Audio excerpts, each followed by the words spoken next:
अस्सलाम वालेकुम dear students. आज के वीडियो लेक्चर में हम डिस्कस करेंगे एक्सरसाइज 1.1 यूनिट नंबर 1 का। एक्सरसाइज 1.1 में वही सारी थ्योरेटिकल चीज़ें जो हमने पिछले लेक्चर में डिटेल से डिस्कस की थी, वही सारी चीज़ें हम यहाँ अप्लाई करेंगे। इस एक्सरसाइज के अंदर 3 क्वेश्चंस हैं। पहले क्वेश्चन में हम order of the matrix find out करेंगे कि किसी मैट्रिक्स का ऑर्डर क्या होता है। इसके बाद क्वेश्चन नंबर 2 है। क्वेश्चन नंबर 2 में हम इक्वल मैट्रिसेस के जो कॉन्सेप्ट्स है वो हम अप्लाई करेंगे और देखेंगे कि कौन से मैट्रिसेस इक्वल आ रहे हैं और कौन से अनइक्वल हैं। इसके बाद हमारे पास क्वेश्चन नंबर 3 होगा, जो कि क्वेश्चन नंबर 1 और 2 के सोल्यूशन के बाद उसकी तरफ आएंगे। अब एक्सरसाइज क्वेश्चन नंबर 1 में आप लोग देख रहे हैं बेटा, क्वेश्चन नंबर 1 में आप लोग देख रहे हैं मैट्रिक्स ए दिया हुआ है। क्वेश्चन नंबर 1 में कहा गया है find the order of the following matrices. नीचे मैट्रिसेस दिए गए हैं और कहा गया है कि इसका ऑर्डर फाइंड आउट करें। अब मैट्रिक्स ए में आप लोग देख रहे हैं कि इसमें 2 रोज हैं और 2 कॉलम्स हैं, तो इस वजह से इसका ऑर्डर जो होगा, ऑर्डर ऑफ ए हमारे पास बन जाएगा। 2 रो है तो हम पहले रो लिखते हैं, 2 लिखेंगे, और बाय 2 कॉलम है तो हम 2 लिखेंगे। तो इसका मतलब हुआ इस मैट्रिक्स का ऑर्डर क्या बन रहा है, 2/2 बन रहा है। अब नेक्स्ट हमारे पास सी है, तो सी का ऑर्डर हमारे पास बन रहा है, इसमें 1 रो है। देखिए 2 और 4 एक रो में दोनों एलिमेंट्स हैं, तो रो इसमें 1 है और कॉलम इसमें 2 है, तो इसका ऑर्डर जो है वो बन रहा है 1/2। इसमें 1 रो है और 2 कॉलम है, इस वजह से इसका ऑर्डर 1/2 बन रहा है। नेक्स्ट हमारे पास आ रहा है मैट्रिक्स डी। मैट्रिक्स डी में आप लोग देख रहे हैं कि इसमें 3 रो है और 1 कॉलम। देखो ये रो नंबर 1 है, ये रो नंबर 2 है, ये रो नंबर 3 है, और इसमें ऊपर से सिर्फ 1 ही कॉलम है, तो इसका मतलब हुआ इसका ऑर्डर बन जाएगा 3 रो है और 1 कॉलम है, तो 3/1 इसका ऑर्डर बन रहा है।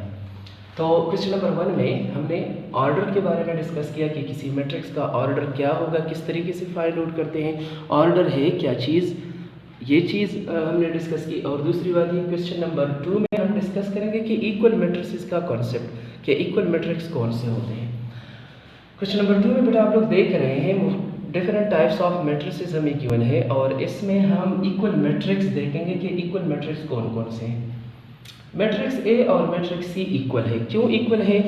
क्योंकि मैट्रिक्स ए 1/1 यानी 1 रो और 1 कॉलम है इसमें, लेकिन जब हम इसको सिंप्लीफाई करेंगे तो ये हमारे पास मैट्रिक्स सी बन जाएगा 5 - 2 3 बन जाएगा। तो देखो मैट्रिक्स ए और मैट्रिक्स सी आपस में इक्वल है, तो हम लिख सकते हैं नीचे A = C। ए और सी आपस में इक्वल है। इक्वल कैसे हो गए दोनों मैट्रिसेस? क्योंकि मैट्रिक्स के अंदर हमें ऑपरेशन अलाउ है, मतलब हम 2 एलिमेंट्स को प्लस माइनस मल्टीप्लाई डिवाइड कर सकते हैं। इसी वजह से मैट्रिक्स ए और मैट्रिक्स सी ऑपरेशन के बाद जब हम सी के ऊपर करेंगे तो ए और सी पर इक्वल बन जाता है, क्योंकि इसका ऑर्डर भी सेम है और एलिमेंट्स भी सेम है और एलिमेंट्स की जो लोकेशन है वो भी सेम है। नेक्स्ट हमारे पास बन रहा है 2 मैट्रिसेस एफ और जी, यानी इसी क्वेश्चन नंबर 2 के पार्ट्स हैं। पार्ट्स समझे या इसमें डिफरेंट मैट्रिक्स हमें दिए गए हैं, इसमें एफ और जी, फिर 2 मैट्रिसेस हमें गिवन है। इन दोनों मैट्रिसेस के अंदर आप लोग देख सकते हैं पहले में 2 रो और 1 कॉलम, इसमें भी 2 रो और 1 कॉलम, लेकिन इसमें जी के अंदर मैट्रिक्स जो है, जी वाला मैट्रिक्स जो है, इसके अंदर एलिमेंट्स के ऊपर पहले हमें ऑपरेशन करना पड़ेगा। ऊपर माइनस है 3 - 1, तो इसको हम लिख सकते हैं 2। नीचे 3 और 3 के बीच प्लस है, तो दोनों प्लस हो जाएंगे, तो ये 6 बन जाएगा। तो देखिए मैट्रिक्स एफ और मैट्रिक्स जी आपस में इक्वल हो गए, क्योंकि इसके ऑर्डर भी सेम है दोनों मैट्रिसेस के, और दोनों मैट्रिसेस के एलिमेंट्स भी सेम है। और इसके तीसरी बात ये कि जो एलिमेंट्स इन 2 की लोकेशन 1 रो 1 कॉलम, तो ये यहाँ पर भी 2 1/1 है लोकेशन इसकी, फर्स्ट रो में है और फर्स्ट कॉलम में, तो इधर 2 भी फर्स्ट रो फर्स्ट कॉलम, इधर 6 दूसरी रो में है और पहले कॉलम में, इधर भी 6 दूसरी रो और पहले कॉलम में। तो इसका मतलब हुआ ऑर्डर भी सेम है, एलिमेंट्स भी सेम है और एलिमेंट्स की लोकेशन भी सेम है, तो फिर इस किस्म के 2 मैट्रिसेस को कहा जाता है इक्वल मैट्रिक्स। अगला हमारे पास बी और आई है। बी और आई में भी आप लोग देख रहे हैं मैट्रिक्स बी में 1 रो है और 2 कॉलम है, और इसमें एलिमेंट्स है 3 और 5, लेकिन ऑपरेशन के बाद आई में भी यही बन जाएगा जो मैट्रिक्स आई है। इसमें एलिमेंट्स कौन से बन जाएंगे, 3 एज इट इज आ जाएगा और 3 + 2 से हमारे पास 5 बन रहा है। तो जो मैट्रिक्स हमारे पास बी में था वही मैट्रिक्स हमारे पास सेम बन रहा है आई बी। तो इस वजह से बी और आई आपस में क्या है, इक्वल मैट्रिक्स है, बी इज इक्वल टू आई। इसका मतलब ये दोनों मैट्रिक्स इक्वल है। क्यों मैट्रिक्स इक्वल होने का मतलब है कि उसके अंदर ऑर्डर भी सेम होगा, पहली चीज़। दूसरी चीज़ ये कि एलिमेंट्स भी सेम होंगे दोनों मैट्रिसेस के। और सबसे अहम चीज़ ये, क्योंकि अक्सर स्टूडेंट इसमें कंफ्यूज होते हैं, ऑर्डर भी सेम होता है, एलिमेंट्स भी इक्वल हो सेम होते हैं, लेकिन अगर एलिमेंट्स की लोकेशन चेंज हो तो फिर वो दोनों मैट्रिसेस इक्वल मैट्रिक्स नहीं कहलाएंगे। अब आते हैं क्वेश्चन नंबर 3 की तरफ।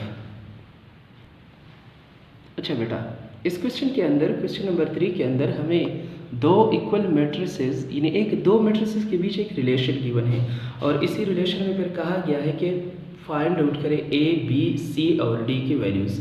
अब ए और बी सी और डी की वैल्यूज़ फाइंड आउट करने का ये मतलब है कि फिर हम दोनों मैट्रिसेस में ए बी सी और डी की वैल्यूज़ जब हम पुट करेंगे तो फिर लेफ्ट हैंड साइड वाला मैट्रिक्स राइट हैंड साइड के मैट्रिक्स के इक्वल होगा।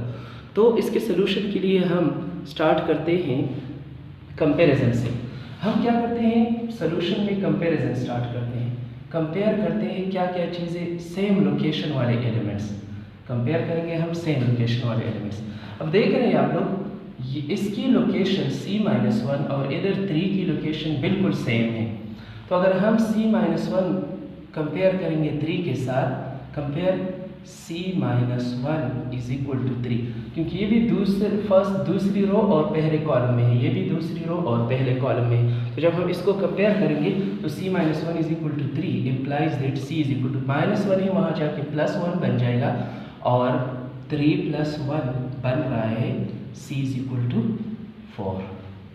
अब हमें c की वैल्यू मिल गई। अब c की वैल्यू की मदद से हम a फाइंड आउट कर सकते हैं। अगर हम कंपेयर करेंगे इन दोनों को यानी फर्स्ट कॉलम वाले एलिमेंट्स को यहाँ पे फर्स्ट रो फर्स्ट एलिमेंट वाले कॉलम फर्स्ट लोकेशन वाले एलिमेंट्स के साथ, तो इधर फर्स्ट रो फर्स्ट कॉलम में a + c है इज इक्वल टू, वहाँ पे फर्स्ट रो फर्स्ट कॉलम में एलिमेंट है 0, लेकिन हमें c की वैल्यू तो पता है वहाँ से 4, तो a + c की जगह हम 4 पुट करेंगे तो ये इज इक्वल टू 0 बन जाएगा। तो a हमारे पास +4 है, वहाँ जाके हमारे पास -4 बन जाएगा, तो a की वैल्यू हमारे पास आ गई -4। अब a की वैल्यू की मदद से हम b फाइंड आउट कर सकते हैं। अगर हम कंपेयर करेंगे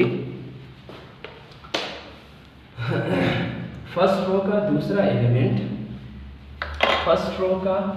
एलिमेंट हमारे पास है a + 2b और यहाँ पे राइट साइड पे फर्स्ट रो का दूसरा एलिमेंट है -7। a तो हमें हम ऑलरेडी फाइंड आउट कर चुके हैं -4, तो यहाँ पे हम -4 पुट कर सकते हैं +2b इज इक्वल टू -7। -4 है, वहाँ जाके +4 बन जाएगा, तो 2b is equal to -7 + 4 implies that b is equal to -7 + 4 से बन रहा है -3 और b हमारे पास बन रहा है -3/2। तो ये हमारे पास b की वैल्यू भी आ गई। इसके बाद हम लास्ट d फाइंड आउट कर सकते हैं। अगर हम कंपेयर करेंगे इस एलिमेंट को इस एलिमेंट के साथ, इन दोनों की लोकेशन सेम है, ये वाला एलिमेंट b दूसरी रो में है और दूसरे कॉलम में है, इधर ये वाला एलिमेंट दूसरी रो और दूसरे कॉलम में है, तो दोनों की लोकेशन 2/2 है। इस वजह से हम इसको जब कंपेयर करेंगे तो ये 4d - 6 is equal to 2d बन जाएगा, implies that 4d as it is आ जाएगा। पॉजिटिव 2d है तो यहाँ लेफ्ट की तरफ आ जाएगा तो -2d बन जाएगा। -6 है, जब इसको राइट की तरफ मूव करेंगे तो +6 बन जाएगा। 4d - 2d से आ जाएगा 2d is equal to 6, implies that 2 multiply हो रहा है d के साथ, लेकिन ये वहाँ जब जाके 6 के साथ डिवाइड हो जाएगा तो हमारे पास d की वैल्यू आ जाएगी 6/2। 2 मल्टीप्लाई हो रहा है, वहाँ जाके डिवाइड हो जाएगा, तो 6 जब 2 से डिवाइड हो जाएगा तो आंसर हमारे पास 3 आ रहा है। तो ये हमने a b c और d की वैल्यूज़ निकाली। क्या अप्लाई करके? बाय अप्लाइंग, यानी जो लोकेशन वाला कॉन्सेप्ट हमने पढ़ा था कि एलिमेंट्स की क्या क्या लोकेशन है, वही कॉन्सेप्ट हमने रिपीट कर दिया, यहाँ पर अप्लाई कर लिया और हमने A, B, C और D की वैल्यूज़ मिल गई। तो आज हमने एक्सरसाइज 1.1 कंप्लीट कर ली और एक्सरसाइज 1.1 में किसी भी हवाले से कुछ पूछना हो तो बेटा आप लोग कमेंट कर सकते हैं। आज के लिए अल्लाह हाफ़िज़।